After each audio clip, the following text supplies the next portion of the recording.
அடுத்ததும் நாங்கள் தான் அப்படின்னு சிஎம் சார் சொல்லுவாங்க. அதெல்லாம் நடக்கவே நடக்காது. 2வது முறை வந்ததெல்லாம் சரித்திரமே கிடையாது.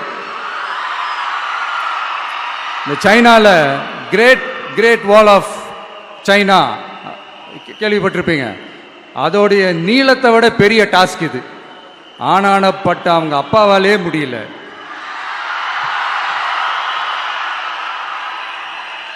நான் முன்னாடியே சொன்ன மாதிரி உரிய இடத்துக்கு போய் சம்மந்தப்பட்டவங்களோட பேசி அதுக்கான சொல்யூஷன் என்னன்னு தெரிஞ்சுக்கிட்டா அதை எக்ஸிக்யூட் பண்ணுறது தான் ஒரு தெளிவான அரசியல். சும்மா ஆறுதல் சொல்கிறதெல்லாம் தெளிவான அரசியல்லாம் கிடையாது.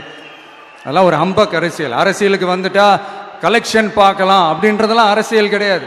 உண்மையிலே மக்களுக்கான அந்த உழைப்பு இருக்கணும். அதனால தான் நாம் அரசியலுக்கு வந்திருக்கிறோம். இது எதிரிங்களுக்கு நல்லாவே தெரியும். அதனால தான் நம்மளை சுற்றி அத்தனை சதிகள். அதில் முக்கியமான சதி என்ன தெரியுமா? இதை பாரு, ஒன்று நீ இல்லைனா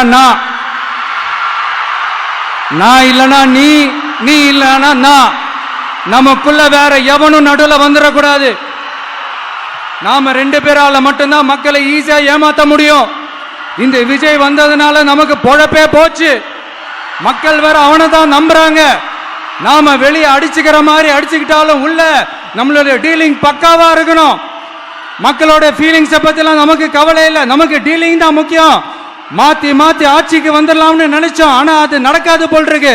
அதனால நீ என்ன பண்ற? எஸ்ஓபின்னு போட்டு ஒரு பக்கம் அவனை தடுத்துரு, இன்னொரு பக்கம் அவன் மேல பழி போட்டு நானும் தடுத்துறேன். என்ன ஓகேவா? டீலிங் ஓகேவா? ஓவர்.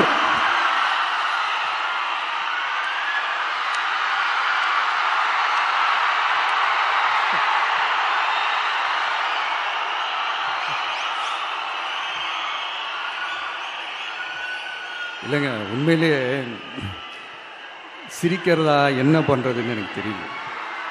உண்மையிலே இப்படிதான் இருக்கு அவங்க டீலிங்லாம்.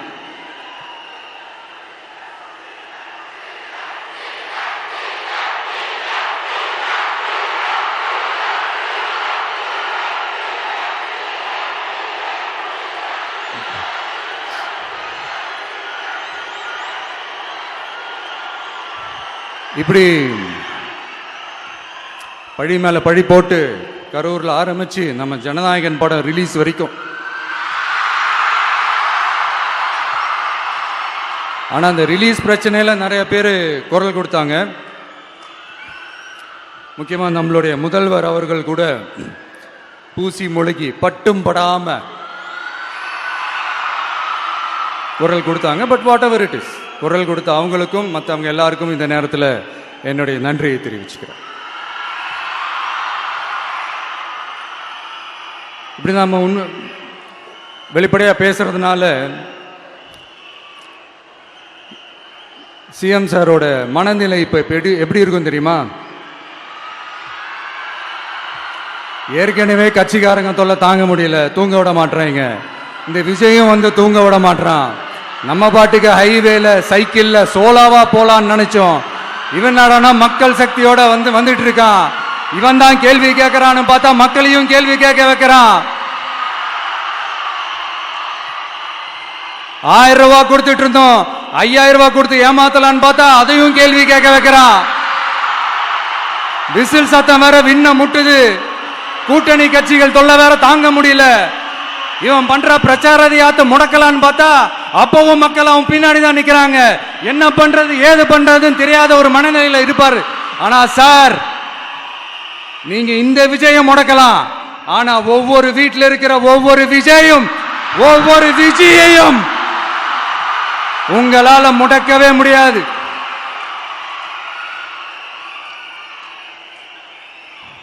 அவங்களாம் ஆல்ரெடி பிரச்சாரத்தை ஸ்டார்ட் பண்ணிட்டாங்க சார். வீட்லயே குடும்பமா இறங்குவாங்க பாருங்க பிரச்சாரத்துக்கு. அப்ப உங்களால மட்டும் இல்ல, எந்த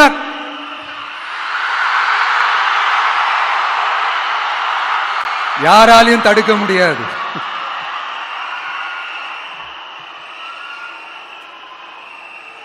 நம்ம டவுன் சவுத்துல ஒரு ஊர்ல உங்க அப்பாவுக்கு வெங்கல சிலை வைக்கணும்னு ட்ரை பண்ணீங்கல்ல, அதுக்கு சுப்ரீம் கோர்ட் என்ன சொன்னாங்க?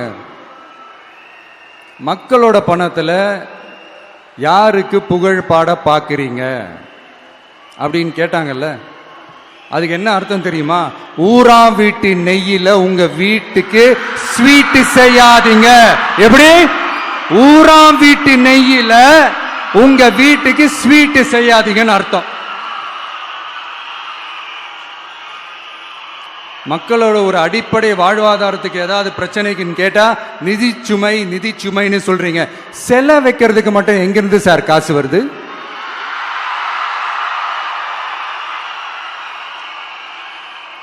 முதல்ல மக்களுக்கு அந்த சோறுக்கு வழி பாருங்க சார். செல வைக்கிறத பத்திலாம் அப்புறமா யோசிக்கலாம்.